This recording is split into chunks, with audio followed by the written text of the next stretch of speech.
முதுகு வலியா மூட்டு வலியா கை கால் நீட்ட மடக்க இயலாமையா அறுவை சிகிச்சை இல்லா குணம் ஆயுட்கால நிவாரணம் டாக்டர் ஸ்ரீவர்மா பிசிஆர் மகாராஜா தைலம் அனைத்து மருந்து கடைகளிலும் கிடைக்கும். ஏடும் நாடும் போற்றும் எழுச்சிமிகு முதல்வர் பிறந்த நாள்.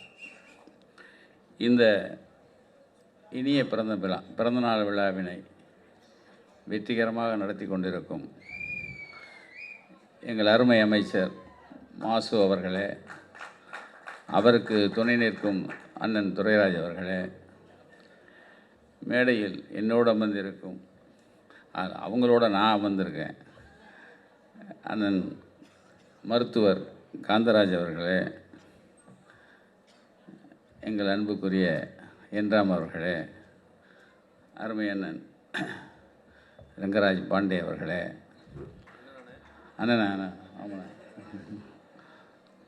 அண்ணன் பிரியன் அவர்களே, இந்த நிகழ்ச்சிக்கு பெருவாரியாக வந்திருக்கும் சட்டமன்ற கழக முக்கிய பொறுப்புகளில் இருக்கும் அனைத்து நண்பர்களும் தோழர்களும் மற்றும் கழகத்தின் முக்கிய தூண்கள் எனப்படும் தோழர்கள் அனைவரையும், மகளிர் அனைவரையும், முக்கியமாக நக்கீரன் வாசகர்களையும் பத்திரிகையாளர்களையும் வணங்கி, நான் லைட்டாக தான் பேசுகிறேன். எனக்கு முன்னாடி அட்டமல்ல டம்முன்னு விழுந்துருச்சு. முதல்ல எங்கள் மாசன்னு பேசும்போதே பாதியை சுட்டார். வரவேற்புங்கிற பேரில் வரவேற்பை விட்டுட்டு நிறைய விசேஷம் சொல்லிட்டாங்க. அடுத்து எங்கள் பிரியன், எங்கள் மருத்துவர் காந்தராஜ் என்ன எப்படா மாட்டுவேன்னு நினச்சிட்டே இருந்திருக்காரு. இப்போ பேசினதுக்கும் அவருக்கு இருக்குது. இப்போ பேசினார்ல, அண்ணா பேசின பிரிவினை அப்படியே இருக்குனார்ல, அங்கே வெளியே நோட் போட்டாங்க. அவர் இன்னும் 10 நிமிஷம் பேசினார்னா நமக்கு மேலே எங்கள் மாசன மேலேயும் கேஸ் வந்துடும். ஆனால் அவ்வளோ விஷயம் இருக்குங்க. பாருங்கள், போகிற போக்கில் எவ்வளோ விஷயத்த சொல்லிட்டு போயிட்டாங்க. நான் தான் ராம் சார்ட்ட சொன்னேன், பெஸ்ட்டு யூடியூபர் அது பாண்டியனை சொன்ன மாதிரி. அவர் இதை கேட்கணுன்னா காதலை இதை வச்சு தான் வரிசையாக நின்னாங்க அவர் அடிக்கிறதுக்கு. எப்படா காந்தராஜனை வெளியே வருவார் அடிக்கணும்னு நிறைய பேர் காத்துட்டு இருந்தான். ஆனால் பார்த்தோன்னு விட்டுறாங்க.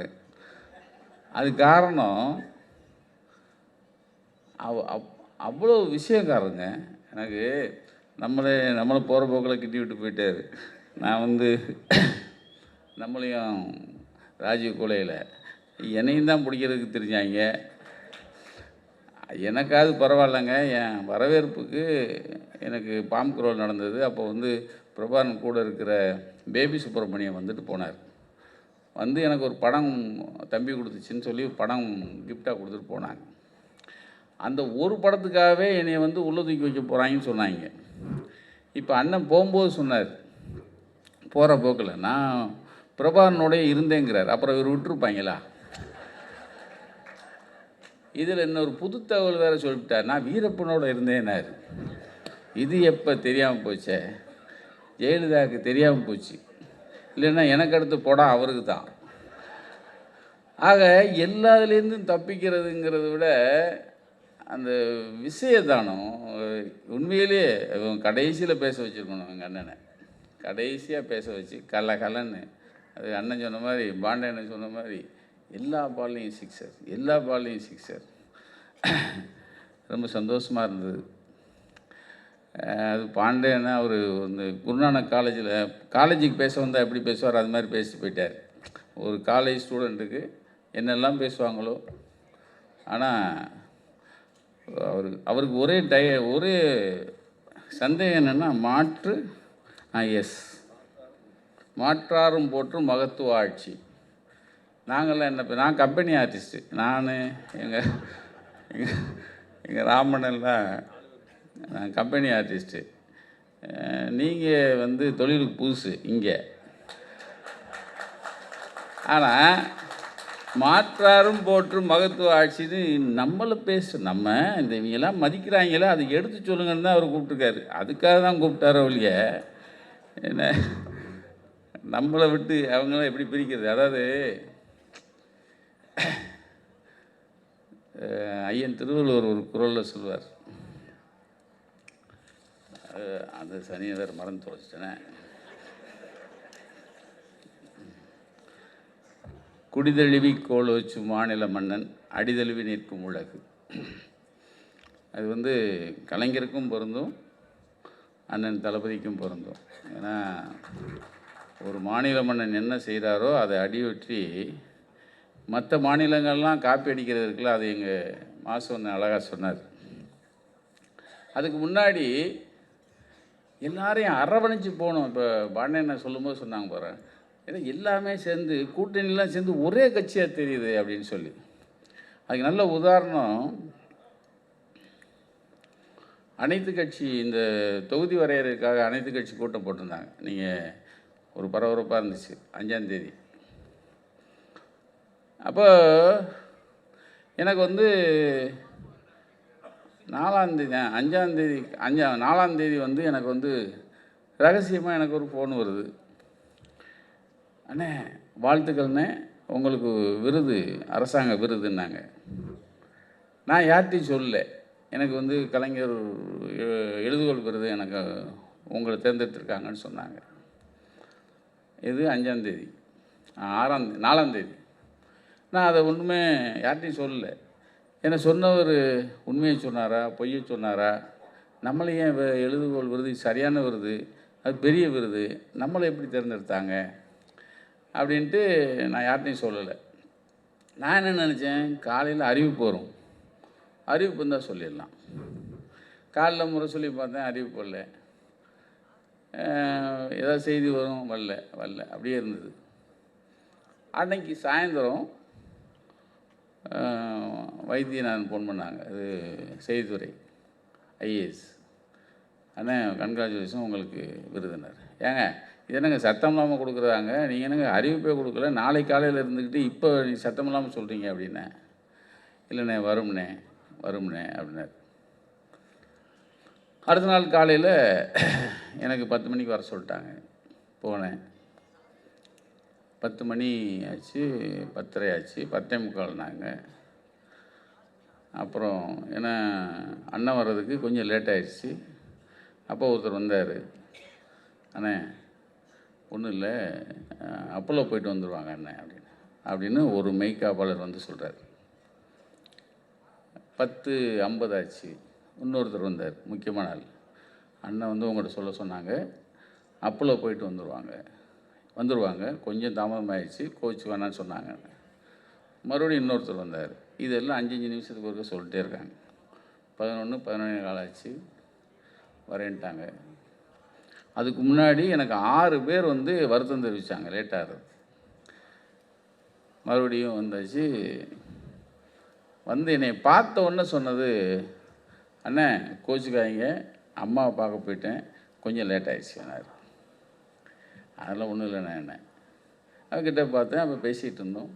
என்ன அம்மாவுக்கு என்ன ஆச்சுண்ணே, இடையில போகிறீங்களே, ஏதாவது வருத்தமா, ஏதாவது கொஞ்சம் வருத்தமாக இருக்காண்ணே. இல்லை நான் காலைல பார்க்க போனோம், நான் கொஞ்சம் லேட் ஆகிடுச்சுனார். அப்பையும் சொல்கிறாரு, அண்ணே கொஞ்சம் அதனால லேட் ஆகிடுச்சுண்ணே அப்படின்னாரு. அப்புறம் கொஞ்சம் பேசிட்டு வந்துட்டோம். சார் நாம் வந்து ஒரு சாதாரண பத்திரிக்காரன், ஒரு சிஎம் சார். லேட்டாக அரை மணி நேரம் லேட்டாக வர்றதுக்கே ஒரு கிட்டத்தட்ட 8 தடவை சாரிங்கிறார். இது நமக்கு பெருமை இல்லை. ஒரு பத்திரிக்காரன் வந்திருக்கான், அவனை உட்கார வச்சுருக்கோம், இந்த பண்புங்கிறதுல இதாங்க திராவிட மாடல்னு சொல்கிறான். இது எங்கே கனெக்ட் ஆகுதுன்னா, பெரியார் விருது எனக்கு 2010 அனௌன்ஸ் பண்ணியிருந்தாங்க. அப்போது வள்ளூர் கோட்டம் பேராசிரியர் வந்துட்டார், எல்லோரும் வந்தாச்சு. அண்ணன் வர்றதுக்கு 15 நிமிஷம் லேட் ஆகிடுச்சு. நானும் உட்கார்ந்தேன். ஒரு 20 நிமிஷத்தில் வந்துட்டாங்க. வந்த உடனே பேராசிரியர்கிட்ட சொல்கிறாரு. சொன்ன உடனே நான் பக்கத்தில் இருக்கேன். யோ உமக்கு தான் வந்திருக்காரு, அவர் உடம்பு சரியில்லாமல் படுத்துட்டாராம், தூங்கிட்டாராம். அண்ணன் சொல்கிறாங்க. எனக்கு நான் காதில் கேட்குற மாதிரியே, ஐயோ நான் தூங்கிட்டேன், எனக்கு வந்து எழுப்பியிருக்காங்க, நான் எந்திரிக்கவே இல்லை, கோபாலுக்கு கொடுக்கணுமே, ஐயோ அதான் ஓடியாந்தேன். யோ உமக்காக தான் ஓடியாந்துருக்காரு. இது அந்த அன்பை நம்ம வாங்கி வச்சுருக்கோம், அது வேறு விஷயம். இப்போ இதே பண்பு தந்தைகிட்ட இருக்குது, தனையன்ட்டே இருக்குது. அதை விட முக்கியம், ஏன் முத நாள் சொல்லலை, இது அறிவிக்கலை அப்படிங்கிறதுக்கு காரணமே, இந்த அனைத்து கட்சி கூட்டம் போட்டாங்க பாருங்க, இந்த செய்தி வந்து அதை கெடுத்துடக்கூடாது. அதாவது இந்த விருது செய்தி முத நாள் வந்து இந்த அனைத்து கட்சி கூட்டம் வந்து கூடுறத, இந்த செய்தி வந்து எந்த இடத்துலையும் அது சலசலப்பை உண்டு பண்ணிடக்கூடாது. செய்தி வந்து அது மேலோங்கி இது கீழே வந்துடக்கூடாதுங்கிறதுக்காக நீங்கள் இந்த அனைத்து கட்சி கூட்டத்தை அவ்வளவு, அதாவது எதிர்பார்ப்போடு அதை கூட்டியிருக்கார். அப்போ தான் எண்ணிக்கை வந்து உட்காந்தவொடனே எண்ணிக்கை எனக்கு உடனே வருது. 58 பேர் வந்தாச்சு 62 பேரில். சார் சாதாரண விஷயமே இல்லை. அதாவது அதில் திட்டினவங்களும் இருக்காங்க, ஏச்சினவங்களும் இருக்காங்க, நீங்கள் குண்டக்கு மண்டக்க பேசினவங்க எல்லாருமே சேர்ந்து 58 பேர் ஒரே அரங்கில் உட்கார வச்சு ஒரு விஷயத்தை நம்ம பேசுவோம். இன்னும் 1 வருஷம்தான் இருக்குது, 1 வருஷம்தான் தேர்தல் இருக்குது எங்கள் அண்ணன் சொன்ன மாதிரி. ஆனால் 58 பேரையும் உட்கார வச்சு என்ன வேணும், உங்களுக்கு என்ன வேணும், இதை பற்றி என்ன சொல்கிறீங்க. அதில் முக்கியமான ஒரு விஷயம், அதில் இங்கே வந்து சொல்லிவிட்டு பின்னாடி போய் ஒருத்தர் மாற்றி சொல்லிட்டு போயிட்டார். அது வேறு விஷயம். யார், நம்மால் தான், ஜெயக்குமார். அவர் என்ன சொல்லிட்டாரு, கூட்டம் முடிஞ்சிச்சு வெளியே வந்தோடனே வந்து ஒரு கண் துடைப்பு நாடகம் தான் சொல்லிட்டு போயிட்டார். ஆனால் அவருக்கு தெரில, அதாவது அவங்க கட்சி சேர்ந்து அனைத்து கட்சி கூட்டம் போடுற மாதிரி நினச்சிக்கிட்டார்.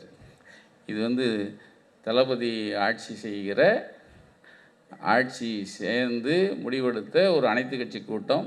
அதில் இவங்க எடுத்த உடனே அவர் பேசுகிறார், யார், ஜெயக்குமார் பேசுகிறாரு, தொகுதி மறுவரையறை நடந்தால் தமிழ்நாட்டிற்கு உள்ள 7.18% பிரதிநிதித்துவம் நீடிக்க வேண்டும் என்பதும், இது குறித்து பிரதமர் எழுத்து மூலமாக உறுதியளிக்க வேண்டும், அரசியலமைப்பு சட்டத்தை அதற்கேற்றபடி திருத்த வேண்டும் என்பதும் அதிமுக தரப்பில் சொல்லப்பட்டது.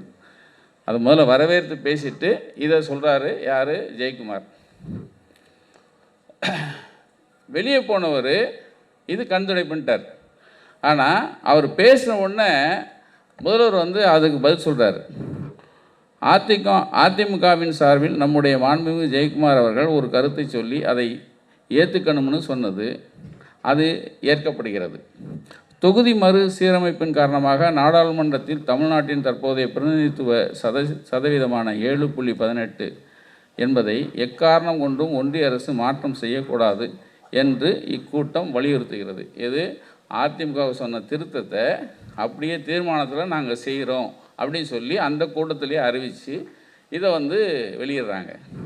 இப்போது வெளியே வந்து இவர் என்ன சொல்லிட்டாரு, இது வந்து கண்துடைப்புன்னு சொல்லிட்டார். ஆனால் எங்கே மூக்கொடைஞ்சிட்டாருன்னா, முதல்ல அவர் வாழ்த்தி பேசினார் இல்லையா, அதை என்ன பண்ணிட்டு செய்தித்துறை அந்த வைத்தியநாதன் ஐஏஎஸ் தலைமையில் இருக்கிற டீமு அதை வெட்டி முதல்ல டிவிக்கு டெலிகாஸ்ட் பண்ணிட்டாங்க. டிவியில் அதிமுக பாராட்டிடுச்சு, வரவேற்றுருச்சுன்னு செய்தி வந்துடுச்சு. இவர் வெளியே வந்து இல்லை இது வந்து கண்துடைப்பு அப்படின்னு சொன்ன உடனே அவங்களுக்கு உண்மையிலேயே அசிங்கமாயிடுச்சு. அதை நான் சிஎம்ட்டு சொன்னேன். நல்ல விஷயம்னே, அன்னைக்கு உடனே செய்தித்துறை வந்து இதை பண்ணதுனால அவர் வெளியே வந்து அரசியலுக்காக அவர் சொன்ன காரணம் அது பொய்ன்னு வந்து நிறுவனம் ஆயிடுச்சு அப்படின்னு சொல்லி அதை பாராட்டி சொன்னேன். அப்போ தான் அந்த எல்லாரும் சேர்ந்து இந்த தொகுதி வரையறைக்கும் சரி மும்மொழிக்கும் நம்ம போராடணுங்கிற ஒருத்த கோட்டில் எல்லாரையும் கொண்டு வந்து நிறுத்துறதுக்கு அவர் பாடுபடுறதை பார்த்தா உண்மையிலேயே கலைஞரை பார்த்த மாதிரி நான் நினச்சேன். ஏன்னா இப்போ அண்ணன் சொன்ன போகிற போக்கில் காந்தராஜன் சொன்னார் பாருங்கள், பஞ்சு சவுக்கில் ஒருத்தர் அடிச்சுக்கிட்டாருன்னு. செருப்பு போட மாட்டேன்னு சொன்னவர் 4 நாளில் செருப்பு போட்டுவிட்டான். அந்த ஆள் ஆட்சி போகிற வரைக்கும் செருப்பே போட மாட்டேன்னு சொன்ன ஆள் 4 நாள். அப்போ அந்த ஆளுக்கு முடிவு வந்துருச்சு, அடுத்த வாட்டி இவங்க ஆட்சியை கலைக்க முடியாதா அப்படின்னு சொல்லி. அப்போது இன்னொருத்தர் அதுவும் அண்ணன் காந்தராஜனை போகிற போக்கில் ஒருத்தர் இப்போ தான் வந்தார், ஏபிசிடி கற்றுக்கிறதுக்குள்ளே சிஎம் ஆகிறேங்கிறாரு. அவர் சிஎம்மாகவே நடக்கிறார், பார்த்தீங்கன்னா தெரியும். அதில் வந்து நான் தான் சொன்னேன், நேற்று யார்கிட்டயே சொன்னேன், கத்தின்னு ஒரு படம், அப்புறம் பீஸான்னு ஒரு படம். பீஸாவா அது பாருங்கள், சனியை மறந்து போச்சு. என்ன படம் அது? பீஸ்ட்டுன்னு ஒரு படம். இந்த 2 படத்துலையும் பார்த்தீங்கன்னா முஸ்லீம் தீவிரவாதிகளே ஒரு வேட்டையாடுற மாதிரி படம். யார் இப்போ கொஞ்ச நாளைக்கு முன்னாடி போய் இக்தாரில் கலந்துக்கிட்டார் ஐயா, அவர் கத்திலையும் பீஸு இந்த மாதிரி இதுலலாம் அவர் வந்து வேட்டையாடுற மாதிரி, அது முஸ்லீம் தீவிரவாதிகள். அது பீஸ்லாம் பார்த்தீங்கன்னா ஒரு தீவிரவாதியை ரிலீஸ் பண்ணிடுவாங்க. இவர் வந்து மேலே தனியாக அந்த அது ராக்கெட்டாக ஏதோ ஒரு இளவு அதில் போய் அந்த உள்ளே இருந்தால் அவர் தூக்கிட்டு வருவார். தூக்கிட்டு வந்து மறுபடியும் கொண்டு உட்கார வைப்பார். இப்போ திடீர்னு போனால் இஃப்தார் விருந்தில் உட்காந்து கூழ் குடிக்கிறார். என்ன பனையூர்லேருந்து ஒரே ஒரு முறை தான் வெளியே வந்திருக்காரு, ஆனால் சிஎம் ஆகணுங்கிறாரு. இப்போ இந்த பக்கம் போனீங்கன்னா பஞ்சு சவுக்கில் அடிச்சுக்கிட்டவர் கொஞ்ச நாளைக்கு முன்னாடி சொன்னார், எல்லோரும் பாஜகவுடன் கூட்டணி சேருவதற்காக தவம் கிடைக்கிறார்கள்னாரு. நம்மால் ஒருத்தர் பாஜகவா நோன்னு சொல்லிட்டு இருந்தவர் கடைசி நேரத்தில் 6 மாதம் இருக்குல்ல கூட்டணிக்கு, அப்போ நாங்கள் பார்த்துக்கலாம் அப்படிங்கிறார். அப்போ அண்ணன் சொன்ன ஒரு விஷயம், இந்த கூட்டணிங்கிற ஒரு விஷயம் பாஜகவும் மேற்படி எடப்பாடி கட்சியும் சேர்ந்துக்குது. ஏன்னா எடப்பாடி அவர் அந்த கட்சியை காப்பாற்றுறதுக்கு ரொம்ப கஷ்டப்படுறாரு அவர். ஆனால் என்ன நான் ஒரு கணக்கு சொன்னேன்னா, இப்போ பாண்டியனை சொன்ன மாதிரி தான் ஒரு கணக்கு. எப்போ நாம் 1லேருந்து ஆரம்பிப்போம், திமுக கூட்டணி 1லேருந்து எத்தனை, இப்போ ஒவ்வொரு ஆளுக்கு எத்தனை % ஓட்டு இருக்குன்னு ஆரம்பிப்போம். ஆனால் இங்கே பாஜக அதிமுக சேர்ந்தால் -18லேருந்து ஆரம்பிக்கணும். ஏன்னா இந்த ஓட்டு இருக்குல்ல, இஸ்லாமிய ஓட்டு, கிறிஸ்தவ ஓட்டு, இந்த ஓட்டு அந்த ஓட்டுலாம் இருக்குல்ல, அதுக்கப்புறம் பகிச்சு வச்சுருக்காங்கல்ல, அதை பூரா நீங்கள் மைனஸ்லேருந்து தானே ஆரம்பிக்கணும். இவங்க என்றைக்கு 1க்கு வந்து அதுக்கப்புறம் அங்கே போகணும். அப்போது இவங்க சேரணும்யா, அப்போ தான் நல்லது. ஆனால் எந்த கேப்பும் விடாமல் இந்த இந்த கூட்டணியை பக்கபலமாக வச்சுக்கிறது. இவ்வளவு தாராளம் கூடவே கூடாதுண்ணே, இவ்வளவு தாராளம்லாம் அண்ணனுக்கு கூடவே கூடாது. நானாக இருந்தேன்னா ஐயப்பா ஏன்னா இவ்வளவானே இறக்கம். அப்போது ஒரு மனுஷன் இந்த மக்களுக்கான இந்த நல்லாட்சியை கொடுக்கணுங்கிறதுக்காக எவ்வளவு இறங்கி போகிறாருங்கிறத பார்க்கும்போது அவருக்கு வந்து எத்தனை முறைனாலும் நம்ம வந்து வாழ்த்து சொல்லிக்கிட்டே இருக்கலாம். அதாவது கலைஞர் வந்து ஒரு முறை சொல்லியிருப்பார், நல்லா சொல்லியிருப்பார், ஸ்டாலின் என்றால் உழைப்பு உழைப்பு உழைப்பு. அது மாத்திரம் இல்லை, அவர் அதோடு சேர்த்து என்ன சொல்கிறாரு, உழைப்பு என்றாலும் ஸ்டாலின், ஸ்டாலின் என்றாலும் உழைப்பு அப்படின்னு ஒரு இடத்துல முத்தாய்ப்பாக சொல்வார். அந்த உழைப்பை இந்த பிறந்தநாள் அன்னைக்கு பார்த்திங்கன்னா தெரியும். பிறந்தநாளுக்கும் இந்த மும்மொழிக்கும் அந்த தொகுதி வரையறைக்கும் அவர் பாடுபட்டதை பார்க்கும்போது மறுபடியும் ஒரு கலைஞர் வந்து அப்படியே நம்ம முன்னாடி ஓடுற மாதிரியே அப்படியே நான் பார்த்துக்கிட்டே இருக்கேன். முத்தாய்ப்பா நான் சொன்னேன் இல்லைங்களா, அதாவது மாற்றாரும் போற்றும் மகத்துவ ஆட்சி. அந்த ஆட்சி எங்கேன்னா, ஒன்று முதலமைச்சரின் காலை உணவு திட்டம், எங்கள் அண்ணன் மாசண்ணன் சொன்ன மாதிரி அந்த சிறப்புகளை தெலுங்கானாவிலேருந்து அதிகாரிகள் வந்து எப்படி செய்கிறீங்கன்னு பார்த்துட்டு போய் அதை அங்கே வந்து வச்சுருக்காங்க. ஒன்று. அடுத்து இந்தியா கடந்தும் இத்திட்டம் கன்னடா அரசினால் பாராட்டப்பட்டு அங்கும் இதை கடைப்பிடிக்கிறாங்க. 2. இங்கிலாந்து நாடும் அடுத்த மாதம் தொடங்கி தொடக்கப் பள்ளிகளில் காலை உணவு திட்டத்தை கொண்டு வரதா இப்போ ஒரு அறிவிச்சிருக்காங்க. 3. அதே போல் முதல்வருடைய மகளிர் திட்டம் மகளிருடைய 1000 ரூபாய் வழங்கும் திட்டத்தை புதுச்சேரி, கர்நாடகா, உத்தரகாண்டு உட்பட பல மாநிலங்கள் அதை வந்து ஏற்றுக்குச்சு. அதை வந்து ஏற்றுக்கிட்டு அதை பின்பற்ற முனைந்திருக்கு. 2.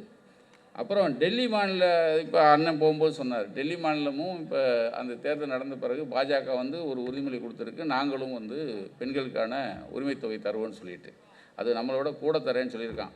அவன் கூட தரானா அல்வா கொடுக்குறானா அப்புறம் தான் தெரியும், அப்போ முன்னாடி பார்த்துக்குவோம். ஆனால் சொன்னதை செய்கிற ஒரு அரசு நம்மளாக தான் இருக்கும். அடுத்து அண்ணனுடைய எங்கள் மாசுடைய கைங்கரியம், அதாவது மக்களை தேடி மருத்துவத்தில் இது வரைக்கும் 2 கோடி பேர் பயனடைஞ்சிருக்காங்க.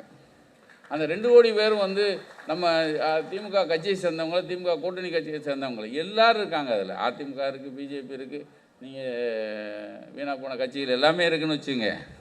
இந்த எல்லாரும் சேர்ந்து 2 கோடி பேர் பயனடைஞ்சிருக்காங்கன்னா இன்னும் எவ்வளோ பேர் பயனடையணும்? அப்போது அதே மாதிரி இன்னுயிர் காப்போம் திட்டம், இந்த இன்னுயிர் காப்போம் திட்டங்கிறது சாதாரணமாக செஞ்சு இதை செயலாக்குறது அந்த அந்த வீரியம் வந்து எங்கள் மாசு பண்ணுறதை நான் ரொம்ப ரசிச்சிருக்கேன் தொலைவில் இருந்து. ஏன்னா ஒருத்தன் 48 மணி நேரத்தில் அடிபட்டவனா 48 மணி நேரத்தில் அவனை வந்து உயிரை காப்பாற்றணுங்கிறதுக்கு அவங்க எடுத்துக்கிற அந்த முயற்சி இருக்குல்ல, இன்னுயிர் காப்போம் திட்டம், அந்த திட்டம் எத்தனை உயிர்களை காப்பாற்றிருக்குங்கிறீங்க? எத்தனை உயிர்கள் சத்தம் இல்லாமல் இது பூராமல் நீ அக்கௌண்ட்டில் சேருதோ இல்லையோ, இதை காப்பாற்றின உயிர்கள் எல்லாமே நீங்கள் வந்து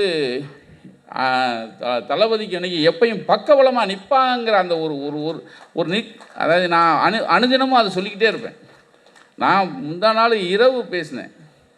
ஒரு ஆர்டிஸ்ட்டு இதில் விழுந்துறாரு, ஒரு பெரிய ஆர்டிஸ்ட் பாத்ரூமில் விழுந்துறாரு, தலை கீழே இருக்கிற நரம்பு கட் ஆயிடுச்சு. ஒரு மருத்துவமனை இல்லைங்க இது ஒன்றுமே செய்ய முடியாது அப்படிங்கிறாங்க. அண்ணனுக்கு சொன்னேன்.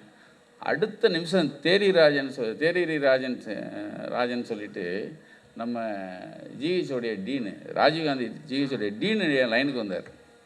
அண்ணே நாங்கள் எல்லாம் ரெடியாக இருக்கோன்னே வந்திருக்கேன்னார். இது நம்மங்கிறனால இல்லை, அது யார் ஃபோன் பண்ணாலும் அந்த நான் போய் பார்த்தேன் நேற்று அந்த மருத்துவமனையில் அந்த ட்ரீட்மெண்ட்டை பார்த்தேன்.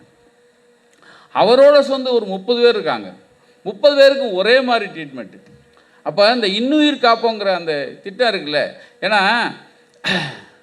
பெரியாரும் ராஜாஜியும் நம்ம வந்து ரொம்ப நண்பர்கள். ஏன்னா அரசியலில் அவங்க வந்து எங்கள் காந்தராஜன்ட்ட அந்த சப்ஜெக்டை கேட்டாலே அவர் ஒரு பெரிய வகுப்பு எடுப்பாங்க. அவங்க 2 பேரும் அரசியலில் வைரி, ஆனால் நட்பில் 2 பேரும் அவ்வளவு நட்பாக இருந்தாங்க. ராஜாஜி இறக்கும்போது மருத்துவமனையில் இருக்கும்போது பெரியார் வந்து வீல் சேரில் போய் கூடயே உட்காந்து நேற்றுக்கு இன்றைக்கி நல்லா இருக்கீங்களா அப்படின்னு சொல்லி கேட்டு அது இறந்த பிறகும் கூடயே போனவர். அந்த நட்பு அப்படியே இருந்தது. அதே மாதிரி அண்ணாவும் காமராஜரும், அதே மாதிரி கலைஞரும் எம்ஜிஆர். இந்த நட்பு பாராட்டின விஷயம் அவங்களுக்கு பிறகு ஒரு 25 வருஷம், அதாவது அப்படியே ஒரு கேப் வந்துச்சு. எப்போ அம்மணி ஆட்சிக்கு வந்தாங்களோ அந்த 25 வருஷம் பார்த்திங்கன்னா ஒரு பெரிய கேப். இந்த அரசியலில் ஒரு என்னது ஒரு சகோதரத்துவம் இருக்காது, ஒரு நட்பு இருக்காது. ஒரு எதிரணியை பார்த்தா வந்து முறைச்சிட்ருக்கிற அந்த பாணி 25 வருஷமாக தொடர்ந்தது. நீங்கள் நல்லா பார்த்தீங்கன்னா எனக்கு நல்லா ஞாபகம் இருக்குது. 2000 ராஜ்குமாரை மீட்டிட்டு வரும்போது ராஜ்குமாரை ஒரு இடத்துல வச்சுருந்தோம். அப்போ வந்து அந்த ஊரில் இருக்கிற பக்கத்து கிராமம் பெரிய ஆட்கள் எல்லாருமே வந்து அங்கே வந்து படம் எடுத்துக்கிட்டாங்க. ஏன் கூட படம் எடுத்துட்டாங்க, பெரிய பெரிய தலைவர்லாம் எடுத்துக்கிட்டாங்க. அதாவது அந்த ஊர் பெரிய அரசியல் தலைவர்லாம். கொஞ்ச நாளில் ஒரே ஒரு வாரத்தில் கொலப்பாக்கத்தில் அந்த அம்மா வந்து பொதுக்குழு நடத்துச்சு. ஏன் கூட படம் எடுத்தவன் அத்தனை பேரையும் கட்சியிலேருந்து தூக்கிடுச்சு. நான் ஒரு ஆளுன்னு ஏன் கூட ஒருத்தன் படம் எடுத்தான்ல, அவனை பூரா கட்சியிலேருந்து எடுத்துருச்சு. அதாவது அதாவது எதிர்கட்சியில் இருக்கிறவன் யாரை பார்த்தாலும் அவன் வந்து அவ்வளோதான் முடிஞ்சுது அப்படிங்கிறது ஒரு 25 வருஷமாக இருந்துச்சு. அந்த 25 வருஷத்துக்கு பிறகு இப்போ தான் பெரியாரும் ராஜாஜியும் அண்ணாவும் காமராஜரும் கலைஞரும் எம்ஜிஆரும் இருந்த அந்த தோழமை இப்போ தான் அது வந்து எடுத்திருக்கு. எல்லாரோடையும் தோழமை கொண்டு எல்லாரையும் கூட்டு அரவணைக்கிற அந்த மாண்பு, அந்த பண்பு இப்போ இருக்கிற முதலமைச்சருக்கு இப்போ தான் அரவணைச்சு கொண்டு போகிற அந்த பண்பு இருக்கிறத நான் இப்போ பார்த்து, நான் இல்லை மேடையில் இருக்கவும் சரி உங்களுக்கு எல்லாருமே பார்ப்பீங்க. ஆக அரசியல் வேறு நட்பு வேறு அப்படிங்கிற ரீதியில் இந்த ஆட்சி செய்கிற அன்பு அண்ணன் தளபதி அவர்கள் நீண்ட நெடுங்காலம் போர் என்றும் புகழுடன் வாழ எல்லோரும் சார்பாகவும் நக்கீரன் சார்பாகவும் நக்கீரன் குடும்பம் சார்பாகவும் வாழ்த்தி வாய்ப்புக்கு நன்றி கூறி விடைபெறுகிறேன். நன்றி.